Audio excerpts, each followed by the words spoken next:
নমস্কার বন্ধুরা, সুনিতার হেসেলে সবাইকে স্বাগত। আজ চলে এসেছি নতুন আরেকটি রেসিপি নিয়ে। অনুষ্ঠান বাড়ির মতো কাতলা মাছের কষা। এখানে আমি কাতলা মাছ নিয়েছি আর দুটো আলুকে আমি লম্বা লম্বা টুকরো করে কেটে নিয়েছি।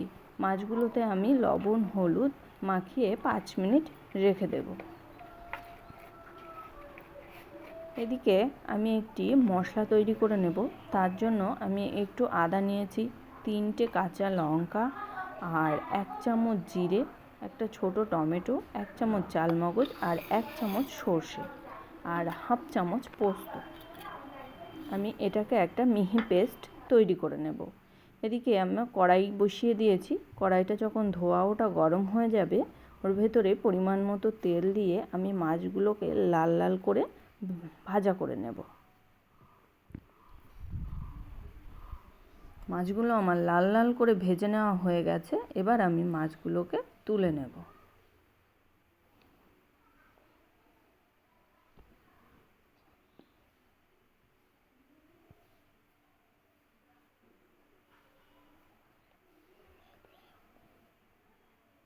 ওই তেলের ভিতরেই আমি টুকরো করে কেটে রাখা আলুগুলোও লাল লাল করে ভাজা করে নেব।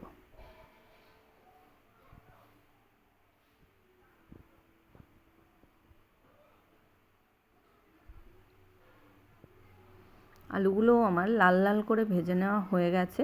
এবার আমি আলুগুলো তুলে নেব। এই তেলের ভেতরেই আমি হাফ চামচ জিরে ফোড়ন দেব। আর ফোড়নটা একটু ভাজা ভাজা হয়ে এলে বেটে রাখা মশলাটা দিয়ে দেব।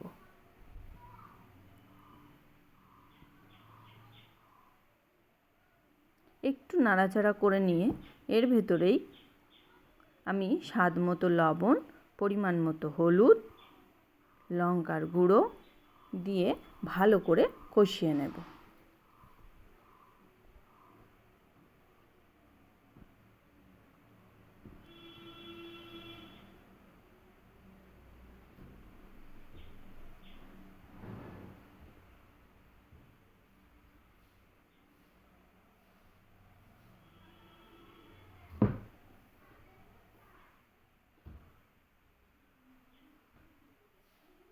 এদিকে আমার মশলাটা তারে কষানো হোক, তার ভিতরেই আমি একটি বাটিতে অল্প পরিমাণে গরম জল নিয়েছি। তার ভিতরে 2 চামচ আমুল দুধ দিয়ে তুলে নিয়েছি। এবার মশলাটা আমাদের কষানো হয়ে গেছে। ওর ভেতরে আমি সামান্য চিনি দিয়ে দুধ গোলা জলটা দিয়ে দিয়েছি। আর একটু জল দিয়েছি ঝোলের জন্য, দিয়ে এটাকে আমি ফুটতে দেব। জলটা ফুটে গেলে এর ভেতরে আমি ভেজে রাখা আলুগুলো দেব। তারপর আরেকটু ফুটে গেলে আমি ভেজে রাখা মাছগুলোও দিয়ে দেব। দিয়ে এবার আমি 5 মিনিট ঢাকা দিয়ে রাখব। 5 মিনিট পর এর ভেতরে আমি হাফ চামচ ঘি দেব আর সামান্য গরম মশলা গুঁড়ো দিয়ে মিশিয়ে নিলেই তৈরি হয়ে গেল আমাদের অনুষ্ঠান বাড়ির মতো কাতলা মাছের কষা। এই রেসিপিটা কিন্তু গরম গরম ভাতের সঙ্গে খেতে অসাধারণ লাগে।